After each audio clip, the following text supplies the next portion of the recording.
नमस्कार, स्वागत है आप सभी का यूजीसी नेट अड्डा 24/7 पे। सबसे पहले तो मैं आप सबको कांग्रेचुलेट करना चाहूंगा क्योंकि अगर आप इस वीडियो तक आए हैं तो डेफिनेटली आप इस प्रेस्टिजियस एग्जाम को क्वालिफाई करके आए होंगे। इस वीडियो में हम रिसर्च प्रपोजल कैसे बनाते हैं, रिसर्च प्रपोजल है क्या उसके बारे में समझेंगे। रिसर्च प्रपोजल जब आप बनाते हो तो उसके क्या क्या कंटेंट होने चाहिए, क्या क्या गाइडलाइंस हैं, पूरा स्टेप हम समझेंगे कि अब अगर आपका पेपर क्लियर हो गया है तो नेक्स्ट स्टेप क्या है, वहां से हम इसको शुरू करेंगे। एंड देन आपको कहां कहां से हेल्प आप ले सकते हो वो सारी एक प्रॉपर गाइड आपको इस वीडियो में मिल जाएगी। तो आपको लास्ट तक बने रहना है जिससे आप एक अच्छा रिसर्च प्रपोजल बना के यूनिवर्सिटी में सबमिट कर सको और आपके एडमिशन के चांसेस और ज्यादा बढ़ सकें और फिर आप अपनी रिसर्च जर्नी को आगे बढ़ा सको। इस वीडियो को शुरू करने से पहले मैं आपको थोड़े से स्टेप्स बता देता हूं कि भाई आप अगर आपने पेपर क्वालिफाई कर लिया है तो अब आगे का क्या स्टेप है। तो आपका रिजल्ट आ चुका होगा, अब आप मल्टीपल यूनिवर्सिटीज के पीएचडी एंट्रेंस के नोटिफिकेशन आ जाएंगे। कुछ यूनिवर्सिटीज आपसे रिटन टेस्ट के लिए वहां पे उनकी गाइडलाइंस के हिसाब से वो आपसे रिटन टेस्ट कंडक्ट करेंगी। अगर ऐसा है तो आप वहां पर जाके उस रिटन टेस्ट में अपीयर होना है। एंड देन आपको अगर आप पेपर को क्वालिफाई करते हो तो फिर एक मेरिट लिस्ट आएगी, मतलब शॉर्टलिस्टेड कैंडिडेट की लिस्ट आएगी। उस लिस्ट के बाद फिर आपसे रिसर्च प्रपोजल मांगा जाएगा। रिसर्च प्रपोजल सबमिट करने के बाद फिर आपका एक इंटरव्यू होगा and then final merit list आएगी और उसके बाद आप अपने आप को पीएचडी में एनरोल कर पाओगे। दूसरा ये होता है कि कुछ यूनिवर्सिटीज आपको आपके जेआरएफ, नेट और पीएचडी ओनली के स्कोर के बेसिस पर ही वो आपको शॉर्टलिस्ट करेंगी। आपको बस फॉर्म भरना है, वो आपको शॉर्टलिस्टेड कैंडिडेट्स की एक लिस्ट निकालेंगी और फिर आपको यहाँ पर रिटर्न नहीं देना है। देन आपको डायरेक्टली इंटरव्यू में अपीयर होना है रिसर्च प्रपोजल सबमिट करके और फिर फाइनल मेरिट आएगी और आपका पीएचडी में एडमिशन हो जाएगा। तो ये दो तरीके हैं जो यूनिवर्सिटीज इस टाइम पे फॉलो करती हैं। ये हो गई स्टेप्स की बात। अब बात आती है कि रिसर्च प्रपोजल जब हमें सबमिट करना है तो रिसर्च प्रपोजल बनाना कैसे है। उससे पहले उससे भी बड़ा सवाल ये है कि रिसर्च प्रपोजल होता क्या है। तो रिसर्च प्रपोजल एक ऐसी प्रस्तावना है जो आप यूनिवर्सिटी को बता रहे होते हो कि जब मैं आपके यहाँ 3 साल से लेके 5 साल के बीच में जब मैं रिसर्च करूंगा, क्योंकि मिनिमम पीरियड इसमें 3 साल है, मैक्सिमम 5 साल है, फीमेल्स को इसमें कुछ एक्स्ट्रा छूट है तो वो 5 साल के बियॉन्ड भी वो उस टाइम पीरियड को एक्सटेंड कर सकती है, ठीक है। बट मिनिमम आपको 3 साल में 3 साल से पहले आप इसे नहीं खत्म कर सकते हो। 3 साल तो आपको पीएचडी करनी ही पड़ेगी, मिनिमम टाइम लिमिट यही है। तो आप यूनिवर्सिटी को बता रहे होते हो, एक प्रस्तावना दे रहे होते हो कि मैं आपकी यूनिवर्सिटी में मेरा एडमिशन कर लो, मुझे ले लो और मैं आपकी यूनिवर्सिटी में जब पीएचडी करूंगा तो इस पर्टिकुलर टॉपिक पे, इस विषय पर मैं शोध करूंगा और उसके बाद फिर मैं थीसिस सबमिट करूंगा जो मेरा फाइनल जो भी फाइंडिंग्स होंगी। तो इस बेसिस पे आप वो प्रपोजल सबमिट करते हो। और जब आप प्रपोजल सबमिट कर देते हो तो आपका इंटरव्यू होता है और वहां पर आपके प्रपोजल के अराउंड ही सवाल पूछे जाते हैं और आपको उसे डिफेंड करना होता है। आपको ये प्रूव करना होता है कि आपने जो रिसर्च गैप निकाले हैं, आपने जो कमियां निकालनी है उस पर कोई शोध आज तक नहीं हुई है, आप कुछ नया ढूंढ रहे हो। क्योंकि ऑलरेडी अगर किसी ने कुछ ढूंढ रखा है तो फिर आपका रिसर्च फिर किस काम का, अगर पहले से ही उस पर नॉलेज है। तो आपको गैप, कमियां ढूंढनी है और उसके बाद फिर तभी आप उस पर कोई ना कोई कुछ नया कंट्रीब्यूट कर पाओगे। ये चीज आपको प्रूव करना है। दूसरा, आपको ये प्रूव करना है कि आप जो शोध करना चाहते हो वो सच में एग्जिस्टिंग नॉलेज को कंट्रीब्यूट करेगी, उसमें अपना योगदान देगी और वो समाज के लिए या किसी भी सेक्शन के लिए वो किसी ना किसी तरीके की मदद ही करेगी। तो वो काम की है, जो आप शोध करोगे उसका कुछ ना कुछ रिलेवेंट है, ठीक है। उसका कुछ ना मतलब वो काम की है सोसाइटी के लिए, एकेडेमिया के लिए, जो भी कम्युनिटी है, बच्चों के लिए, स्टूडेंट्स के लिए वो काम का है। ये चीज आपको उसका रेलेवेंस प्रूव करना है। तभी वो जो प्रपोजल है, तभी आपकी जो रिसर्च है उसको वो यूनिवर्सिटी कंसीडर करेगी। ये हो गई दूसरी बात। तीसरी ये कि प्रपोजल समझ लिया हमने क्या है, अब प्रपोजल बनाने के गाइडलाइंस क्या है या किस तरीके से अब हमें यहां पर कुछ चीजें या फिर हमारा फर्स्ट स्टेप क्या होगा तो वो हम देखते हैं। तो सबसे पहला तो ये होता है कि हमें यूनिवर्सिटी सेलेक्ट करनी है, कौन सी यूनिवर्सिटी सबसे बेस्ट है या हमें कहां पर अपने आप को एनरोल करना है। तो उस पर एक सेपरेट वीडियो मैंने बना रखा है, how to choose the best university for PhD. तो वो उसका लिंक आपको इसी वीडियो में मिल जाएगा, आप उसमें जाके देख सकते हो कि किस बेसिस पे आपको यूनिवर्सिटी सेलेक्ट करनी है। आपने एक बार यूनिवर्सिटी सेलेक्ट कर ली कि मुझे इस particular central university, state university, जहां भी आप चूज कर रहे हो, मुझे इसका फॉर्म भरना है। तो उसके बाद आप उसकी वेबसाइट में जाओगे और रिसर्च से रिलेटेड उनकी जो भी गाइडलाइंस है आप उसको पढ़ोगे कि रिसर्च प्रपोजल पर वो क्या कह रहे हैं। रिसर्च प्रपोजल पे आप जो यूनिवर्सिटी की रिक्वायरमेंट्स हैं, जो गाइडलाइंस है उसको पढ़ोगे और देखोगे कि वर्ड लिमिट उन्होंने कितनी बोली है। जनरली ये 1500 से 3000 के बीच में होती है और आपको जितना यूनिवर्सिटी कह रही है कि 2000, 2500, आपको उतनी वर्ड लिमिट अपने रिसर्च प्रपोजल की रखनी है।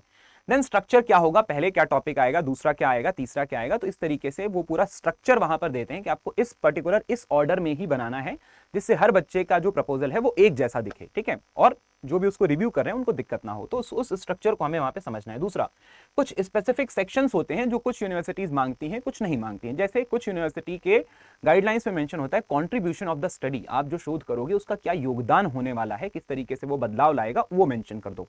कुछ इसको नहीं मतलब कुछ यूनिवर्सिटी इसको जो है वो नहीं मांगती हैं। कुछ यूनिवर्सिटीज की गाइडलाइंस में ये होता है कि आपको टेंटेटिव टाइम टेबल भी मेंशन करना है कि आप अगर 4 साल 5 साल पीएचडी कर रहे हो तो आप उसको ब्रेक करके दिखाओ कि देखो पहले साल में मैं डेटा कलेक्शन करूंगा, दूसरे साल में मैं इसको ऐसे करूंगा, तीसरे साल में ये करूंगा, और आपको वो पूरा ब्रेक करना होता है और टेंटेटिव टाइम टेबल आपको वहां पर लिखना होता है। कुछ यूनिवर्सिटीज ऐसी हैं जो इसको नहीं मांगती हैं कि ठीक है इसकी कोई जरूरत नहीं है।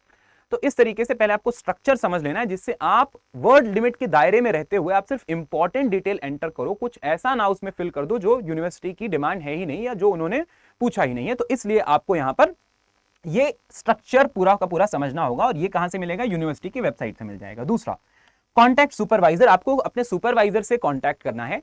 आपका एक बार रिटन क्लियर हो गया या आपने पीएचडी के लिए आप शॉर्टलिस्ट हो गए, ठीक है, नेट जेआरएफ का जो स्कोर है उसके बेसिस पे, तो दो रास्ते यहां पर भी होते हैं। पहला तो यूनिवर्सिटी शॉर्टलिस्टेड कैंडिडेट को खुद अपने सुपरवाइजर्स की लिस्ट भेजती है विद देयर कॉन्टैक्ट डिटेल्स और बोलती है कि आपका जो भी एरिया ऑफ इंटरेस्ट है वो इस सुपरवाइजर से आप कॉन्टैक्ट करके फिर आप उनसे जो है वो कोऑर्डिनेट कर लो कि किस पर्टिकुलर टॉपिक में रिसर्चर या जो सुपरवाइजर हैं वो रिसर्च को प्रमोट कर रहे हैं, ठीक है। एक तो ये तरीका हो गया, तो आप सुपरवाइजर से कांटेक्ट कर सकते हो। दूसरा ये कि यूनिवर्सिटी अगर आपको लिस्ट नहीं दे रही है तो आपको खुद अपने डिपार्टमेंट की वेबसाइट पे जाना है, वहां से आपको पूरे जितने भी सुपरवाइजर हैं उनका एरिया ऑफ स्पेशलाइजेशन देखना है कि मैं मान लो इंटरनेशनल रिलेशन, अंतरराष्ट्रीय संबंधों में अगर मैं शोध करना चाहता हूं और पॉलिटिकल साइंस के वहां पे 10 प्रोफेसर हैं, तो जो आईआर वाला व्यक्ति है मुझे उससे कांटेक्ट करना है। फिर मैं उससे बात करूंगा कि सर मैं आपके अंडर रिसर्च करना चाहता हूं, मैं शॉर्टलिस्ट हो चुका हूं, आप मुझे बताइए मैं प्रपोजल किस टॉपिक पे बनाऊं, क्योंकि आपका मेरा एरिया ऑफ इंटरेस्ट तो सेम है ना, मैं भी आईआर वाला, आप भी आईआर वाले, और इस तरीके से हम उससे बात करेंगे।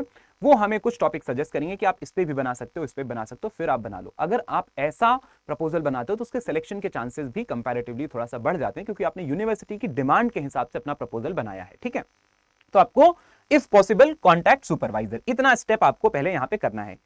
अब बात आती है कि आपको यहां पर टॉपिक कैसे सेलेक्ट करना है। तो एक तो तरीका हमने देखा कि सुपरवाइजर के हिसाब से जो उन्होंने बोला है या यूनिवर्सिटी या डिपार्टमेंट की जो डिमांड है उस हिसाब से आपने टॉपिक को सेलेक्ट कर लिया। अगर ऐसा नहीं होता है, सुपरवाइजर से कांटेक्ट नहीं हो रहा है या फिर ऐसा कोई सामने से नहीं बता रहा है टॉपिक, तो नॉर्मली टॉपिक आपका एरिया ऑफ इंटरेस्ट पर बेस होना चाहिए। आपको क्या पसंद है, आप किस टॉपिक पे, क्योंकि 3 साल 5 साल आपको रिसर्च करना है ना।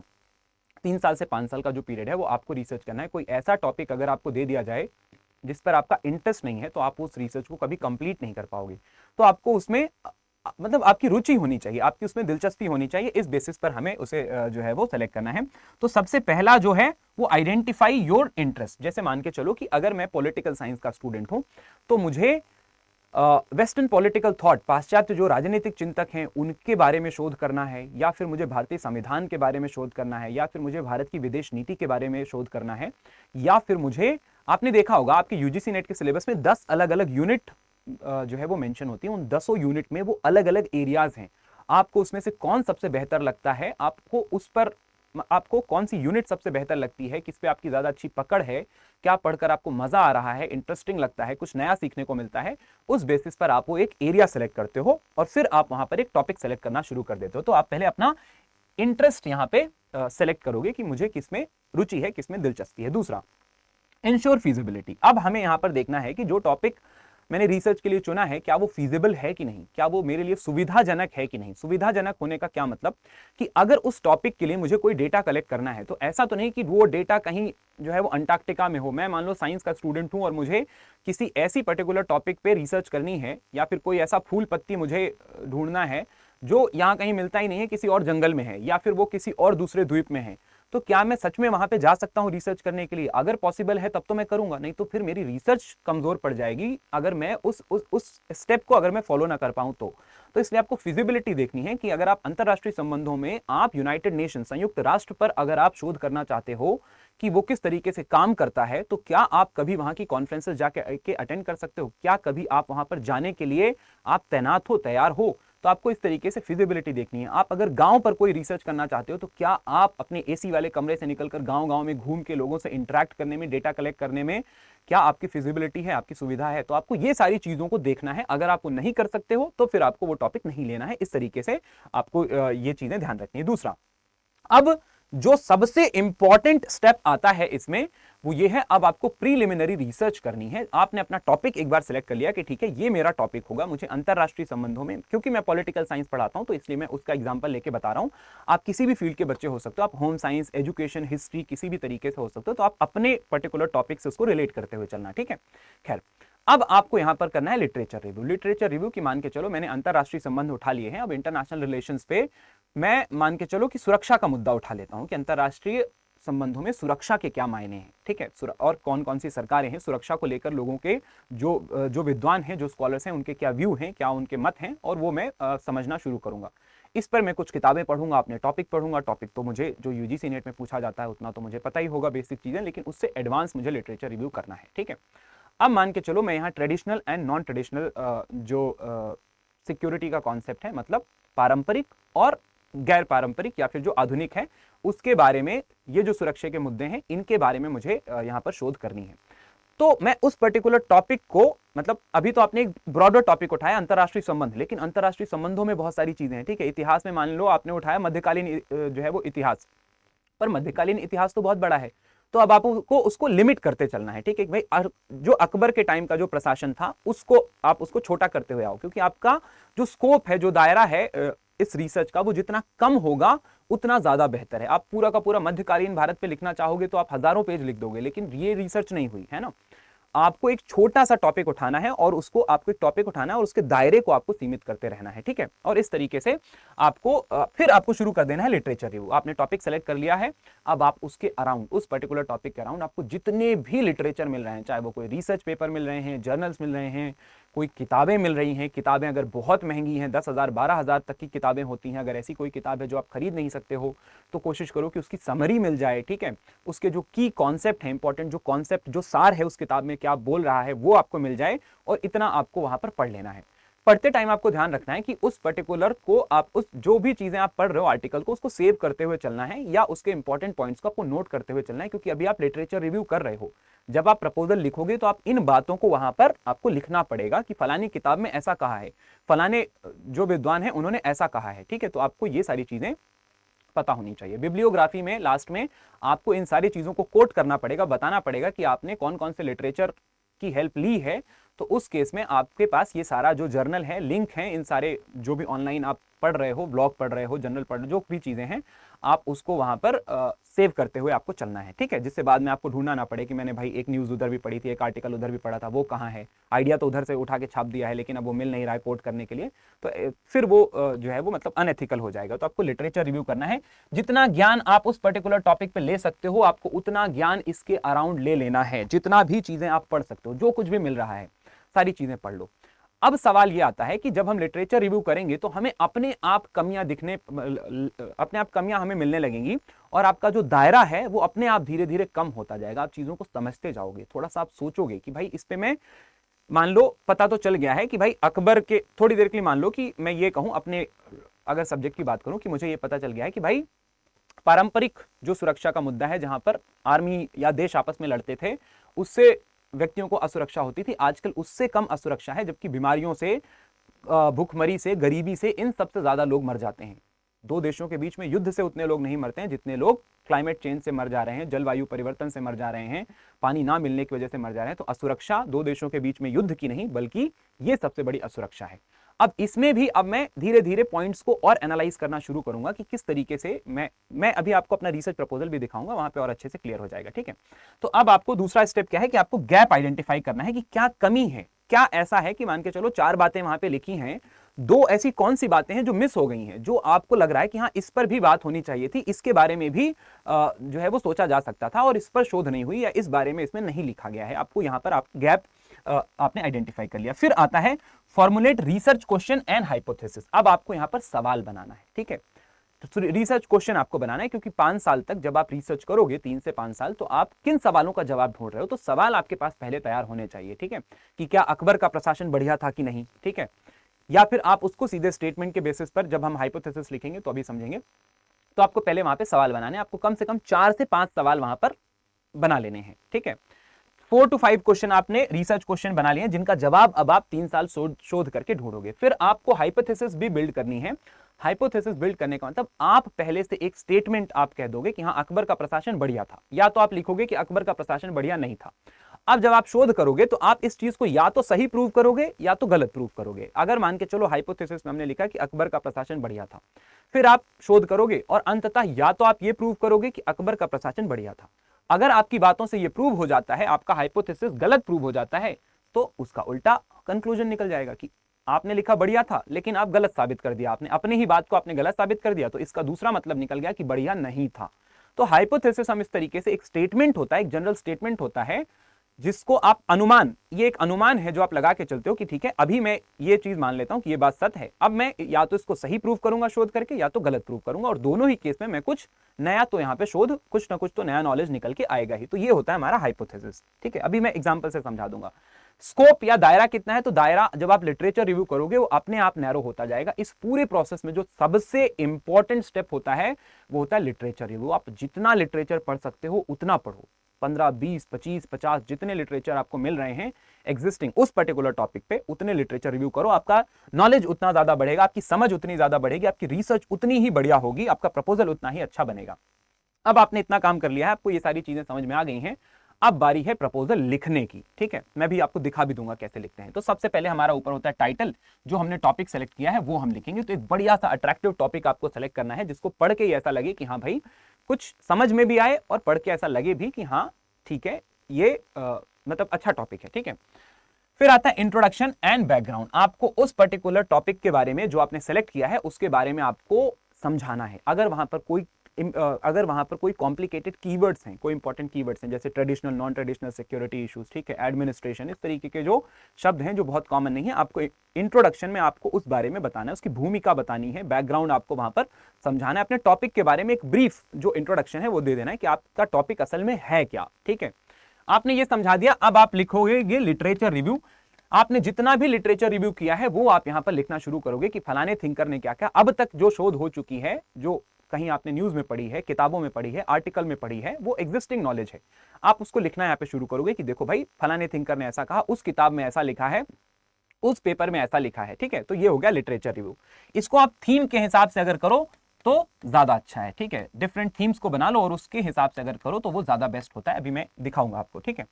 अब आपने लिटरेचर रिव्यू किया है, आपने लिखा भी है, तो अब आप रिसर्च गैप वो करो कि ठीक है डिफरेंट स्कॉलर ने, अलग अलग विद्वानों ने, या अभी तक जो शोध हुई है उसमें इतनी बातें तो लिखी गई हैं, कमी कहां है, क्या चीज है जिस पर उन्होंने बात नहीं की है और जिसके बारे में जो कमी है, तो वो आप लिख दोगे रिसर्च गैप में कि भाई रिसर्च गैप ये है कि देखो इतनी शोध हो गई है लेकिन इस बारे में अब तक कोई ऐसी शोध नहीं हुई है और ये नया टॉपिक है, इस पर भी बात होनी चाहिए, ये आपने रिसर्च गैप वहां पे मेंशन कर दिया, ठीक है।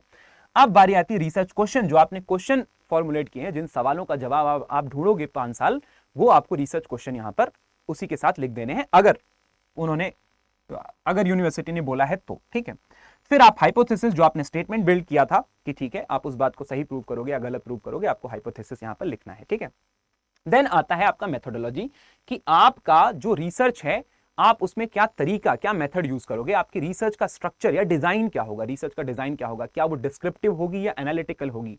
जो चीज आपने साफ साफ देखी है या जो आप अलग अलग मान के चलो, आप जो है वो किसी पुरानी लिटरेचर पर आप जो है वो कोई किसी भी तरीके का शोध करना चाहते हो, तो क्या आप डिस्क्राइब बस कर दोगे, जैसा देखोगे वैसा लिख दोगे, या आप उसमें कुछ नया उसमें खोजबीन करोगे या फिर कुछ जांच पड़ताल करोगे और उसके बाद लिखोगे। तो क्या आपकी स्टडी डिस्क्रिप्टिव होगी या एनालिटिकल होगी। फिर आप जो वहां पर डेटा कलेक्शन कहां से करोगे, डेटा किस तरीके का इस्तेमाल करोगे, क्या वो क्वांटिटेटिव होगा या क्वालिटेटिव होगा, वो गुणात्मक होगा या मात्रात्मक होगा। तो ये सारी चीजें आपको यहां पर मेंशन करनी है मेथोडोलॉजी में, किस तरकीब का आप इस्तेमाल करोगे अपने शोध में, ठीक है। फिर बात आती है टेंटेटिव टाइम टेबल की, जो हमने देखा सारी यूनिवर्सिटीज इसको नहीं मांगती हैं, आपको गाइडलाइंस के हिसाब से चलना है। टेंटेटिव टाइम टेबल में आपको बताना होता है कि मैं शुरू के 1 साल मैं पहले जो है वो अपने टॉपिक को या फिर अपने रिसर्च जो टॉपिक है उसको मैं रिफाइन करूंगा, ठीक है। फिर उसके बाद अगले दूसरे साल में डेटा कलेक्शन करूंगा, ठीक है। तीसरे साल में उसमें जो है वो एनालिसिस करूंगा डेटा का, और चौथे साल फिर मैं फाइनली हाइपोथेसिस लिखना चौथे साल में जो है वो थीसिस लिखना शुरू कर दूंगा, और इसके बाद फिर मेरा सबमिशन हो जाएगा। तो आपको यहाँ पे टेंटेटिव मतलब ये फिक्स नहीं है, आपने अभी अनुमान लगाया कि ऐसा ऐसा करूंगा, और वो आपको यहाँ पर लिखना होगा, ठीक है। दूसरा आता है टेंटेटिव क्वार्टराइजेशन। आप यहां पर बताते हो कि आप जो थीसिस लिखोगे वो कितने पार्ट में होगा या कितने चैप्टर में होगा। तो जनरली 4 से 5 चैप्टर में हम उसको बांटते हैं। पहला होता है इंट्रोडक्शन, फिर दूसरा आप कोई और टॉपिक लिखोगे, ठीक है। जिस तरीके से आप किताब पढ़ते हो और अलग अलग चैप्टर होते हैं, तो इस तरीके से आपको अपनी थीसिस को भी कम से कम 4 से 5 चैप्टर में ब्रेक करना है, और उन चैप्टर के नाम आपको अभी से लिख देना है। अब अगेन ये भी टेंटेटिव है, मतलब फिक्स नहीं है, बाद में चेंज हो सकता है, लेकिन अभी आप यूनिवर्सिटी को बता रहे हो कि मैं ऐसा करूंगा, ठीक है। लास्ट में आता है बिब्लियोग्राफी। बिब्लियोग्राफी में आपको वो सारे टॉपिक्स या वो सारे आर्टिकल, वो सारी किताबें, वो सारे जर्नल, जितने भी पेपर आपने पढ़े हैं, उन सब को आपको यहाँ पर कोट करना पड़ता है। इसके लिए अलग से वेबसाइट्स भी आती हैं, बिबमी करके एक वेबसाइट है, जहां पे आप लिंक डालोगे और वो आपको उस पर्टिकुलर स्ट्रक्चर में वो आपको कोड करके दे देंगे, और आपको उठा के वो उसी तरीके से लिख देना है। क्योंकि इसका मतलब यहाँ पे डिफरेंट जो है वो स्टाइल्स चलते हैं, ठीक है। एपीए है, एमएलए है, शिकागो स्टाइल है, अलग अलग स्ट्रीम्स के लिए। तो वो उसका एक पर्टिकुलर ऑर्डर होता है कि पहले थिंकर का नाम आएगा या पहले किताब का नाम आएगा, फिर उसका ईयर आएगा, पब्लिकेशन ईयर, वो सारी चीजें। तो आपको बस वहां पे बिबमी पे जाना है, लिंक को कॉपी पेस्ट करना है, डिटेल वहां पे देना है, और वो आपको उस पर्टिकुलर ऑर्डर में क्रिएट करके दे देंगे, ठीक है। तो ये तो हो गया प्रॉपर पूरा स्ट्रक्चर। अब अगर मैं बात करूं कि इस पर अगर हमें और थोड़ा सा खोज करनी है तो हम इसको कैसे कर सकते हैं, तो ये मैंने अपना रिसर्च प्रपोजल बनाया था, मैं आपको दिखा देता हूं एक बार इसको कैसे करना है, ठीक है।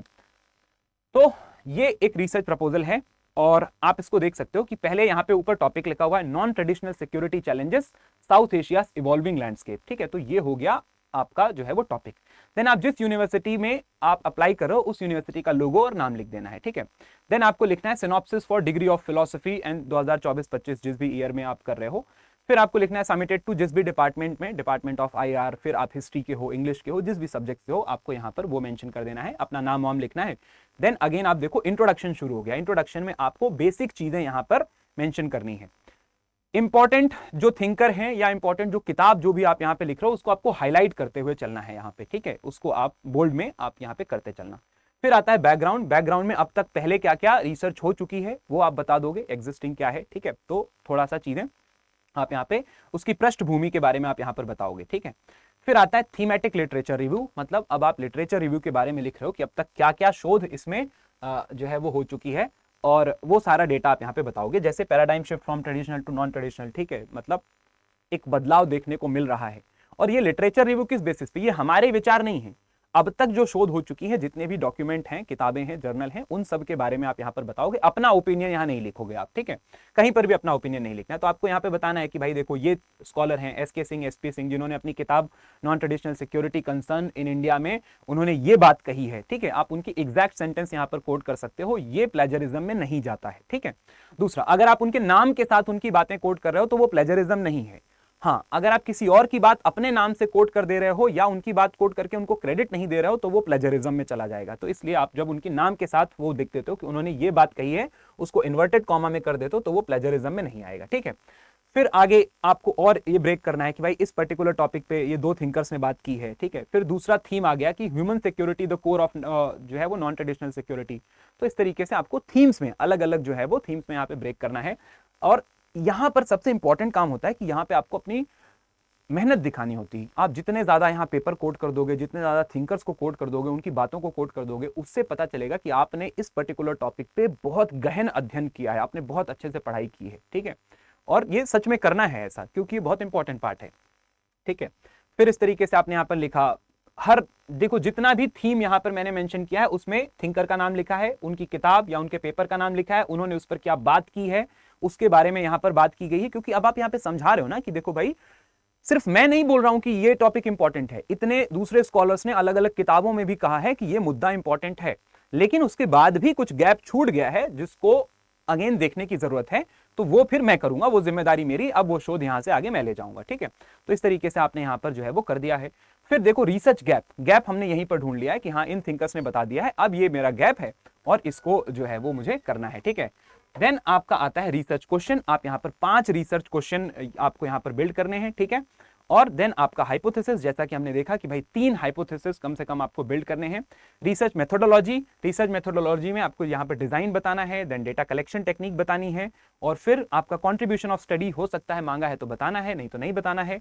टेंटेटिव टाइम टेबल क्या होगा, देन टेंटेटिव क्वार्टराइजेशन, आपको जो भी 4-5 चैप्टर हैं वो आपको ब्रेक कर देने हैं, और फिर फाइनली आता है आपका क्या, बिब्लियोग्राफी। एंड बिब्लियोग्राफी में आपको जहां जहां से आपने हेल्प ली है वो मेंशन कर देनी। एक और इंपॉर्टेंट चीज मैं आपको यहां पे बताऊं कि अगर आपको अपने सब्जेक्ट के अराउंड, अगर आपको ये देखना है कि अपने सब्जेक्ट के अराउंड देखना है कि क्या क्या रिसर्च चल रही है, या मेरे सब्जेक्ट में मुझे कहां कहां से या किस तरीके का मेरे सब्जेक्ट में, मेरे पर्टिकुलर सब्जेक्ट में किस तरीके के रिसर्च प्रपोजल बनते हैं, तो आपको जाना है गूगल पे और सर्च करना है शोध गंगोत्री। शोध गंगोत्री सर्च करते ही आप जैसे ही क्लिक करोगे तो ये एक ऐसा पेज खुलेगा। यहां पे आपको उस पर्टिकुलर टॉपिक, जैसे मान के चलो इंटरनेशनल रिलेशंस अगर मैं यहां पर डालूं, ठीक है, तो इंटरनेशनल, फिर आ गया मेरा रिलेशंस, इंटरनेशनल रिलेशंस डाल के अगर मैं सर्च करूंगा तो जितनी रिसर्च यहां पर चल रही होगी वो मुझे सारी दिख जाएगी। जैसे देखो 11 अप्रैल 2023 को इंडो चाइना रिलेशन पर किसी ने किया है, रिसर्चर का नाम दिया हुआ है एंड स्कॉलर का, सुपरवाइजर का नाम दिया है। Then India strategic ties